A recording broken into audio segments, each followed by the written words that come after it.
بسم اللہ الرحمن الرحیم۔ السلام علیکم اسٹوڈنٹ، آج انشاءاللہ ہم جنوری کے next current affair M C Qs کے بارے میں دیکھیں گے، جس میں ہمارے پاس ایم سی کیوز ہوں گی اکانومی سے، اسپورٹس سے، سائنس اینڈ ٹیکس سے، پرسنز ان نیوز سے، سمٹس اینڈ کانفرنسز سے، for all the competitive examination and I C S B of Pakistan army, navy and air force. So let start کرتے ہیں۔ First M C Qs ہمارے پاس ہے، what was the approved detail by the U S government with the Turkey? Turkey کے ساتھ امریکی حکومت کا منظور شدہ معاہدہ کیا تھا؟ It's answer is 23 billion sale of F-16 to the Turkey. تو یہ 23 بلین کا سیل کا معاہدہ تھا F-16 جنگی جہازوں کا ٹرکی کے ساتھ۔ سو اس کا ڈیٹیل تھوڑا سا دیکھتے ہیں کہ یہ معاہدہ کیسا تھا۔ سو what condition needed to be fulfilled before the United States approved the F-16 deal with the Turkey؟ یعنی ٹرکی کو کون سے شرائط فلفل کرنے تھے before the United States approved the F-16 deal with the Turkey؟ سو یہ شرائط تھا ٹرکی کے لیے، ٹرکیز approved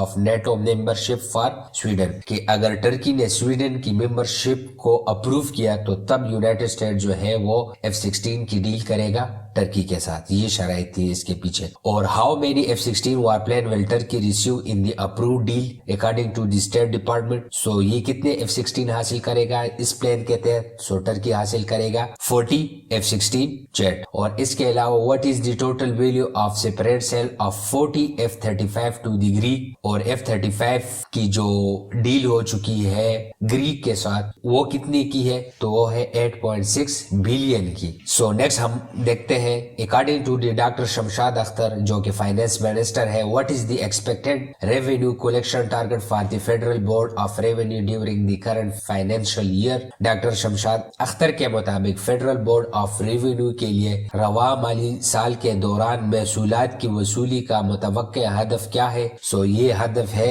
9.4 ٹریلین روپی، یعنی تو ایف بی آر کا فائنینشیل ریونیو ٹارگٹ اس بار کتنا ہے؟ 9.4 trillion rupees. Next M C Qs ہمارے پاس ہے، پاکستان میں آئندہ 8 فروری کو ہونے والے انتخابات کے لیے کل کتنے پولنگ اسٹیشن اور بوتھ ہیں جو 2024 میں 8 فروری کو ہوں گے؟ So it's answer is 90,675 polling station with 2,76,402 booths ہے ٹوٹل اس 2024 کے الیکشن میں۔ In which province the highest number of polling station plan for the general election? تو سب سے زیادہ پولنگ اسٹیشن کس صوبے میں ہوں گے؟ تو یہ ہوں گے پنجاب میں۔ How many polling officer does the election commission of Pakistan plan to deploy in the Khyber Pakhtunkhwa for the efficient management of the polling process? تو یہ ہے ہمارے پاس 1,66,000 پولنگ آفیسر ہوں گے کے پی کے میں۔ What is the name of the NASA helicopter that recently concluded its mission on Mars? NASA کے اس ہیلی کاپٹر کا کیا نام ہے جس نے حال ہی میں مریخ پر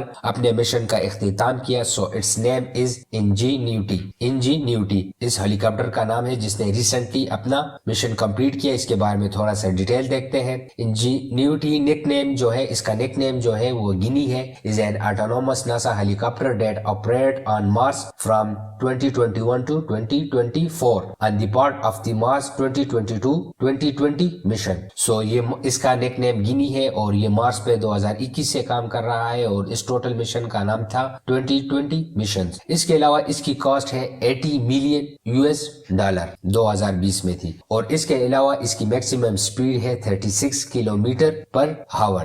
یہ ہے مارس ہیلی کاپٹر، آپ دیکھ سکتے ہیں یہاں اس کو۔ اور اس کے علاوہ اس میں اس کی جو پاور ہے وہ 6 solar charge Sony VTC 4 Li ion batteries, typical engine input power 350 and typical engine input power 350 watt. اور اس کو مینوفیکچر کیا جیٹ پروپلشن لیبارٹری نے، اور اس کے علاوہ اس کو لانچ کیا جولائی 30 2020 ایٹ 4:50 PM GMT+5 کو ڈپلائی کیا 3 اپریل 2021 فرام پرسیویرنس سے۔ اور اس کے علاوہ اس کے کچھ ڈیٹیل یہ ہے کہ how long did the NASA helicopter mission on the Mars last? تو اس نے کتنا ٹائم مارس پہ رہا؟ تو یہ رہا مارس پہ 3 ایئرز۔ اس کے علاوہ which rover was the NASA helicopter associated with the during its mission on Mars؟ تو اس کا روور اس کے ساتھ کون سا تھا؟ تو یہ تھا پرسیویرنس جس سے اس کو لانچ کیا گیا تھا۔ and what was the helicopter's role during the mission on Mars؟ تو اس کا مشن تھا aerial reconnaissance and imaging۔ and when did the NASA helicopter Ingenuity successfully make its first flight on Mars. تو یہ انہوں نے کمپلیٹ کیا تھا April 2021 میں. اینڈ نیکسٹ MCQs ہمارے پاس ہے which US state recently executed an inmate using nitrogen asphyxiation sparking condemnation from the United Nations and the European Union. کس امریکی ریاست نے حال ہی میں نائٹروجن دم گھٹنے کا استعمال کرتے ہوئے ایک قیدی کو پھانسی دی جس سے اقوام متحدہ اور یورپی یونین کی طرف سے مذمت کی گئی؟ تو یہ کون سا اسٹیٹ ہے؟ سو یہ اسٹیٹ ہے الاباما، جس میں جو ہے نا ایک قیدی کو سزائے موت دی with the nitrogen. And how long was the convicted murder Kenneth Smith on death row before his execution in Alabama? So it's answer is 30 years. So اس کے بارے میں تھوڑا سا ڈیٹیل دیکھتے ہیں. What was the method use for the execution in Alabama which was reignited the debate about the capital punishment? تو یہ ایگزیکیوشن ہوئی تھی نائٹروجن ایسفی ایکشن سے. اور اس کے علاوہ who expressed deep concern about the execution اور اس کے علاوہ who expressed deep concern about the execution suggesting that the use of nitrogen gas may amount to torture or cruel treatment. تو یہ کہا ہے United Nation Human Rights chief Volker Turk نے. And what was Kenneth Smith's last meal before its execution in Alabama؟ تو یہ جو مجرم Smith تھا اس کا آخر میں اس نے کھانے میں کیا چیز کھائی تھی موت سے پہلے؟ تو انہوں نے کھائی تھی steaks, hash brown and eggs. یہ بہت پرومیننٹ کیس ہے.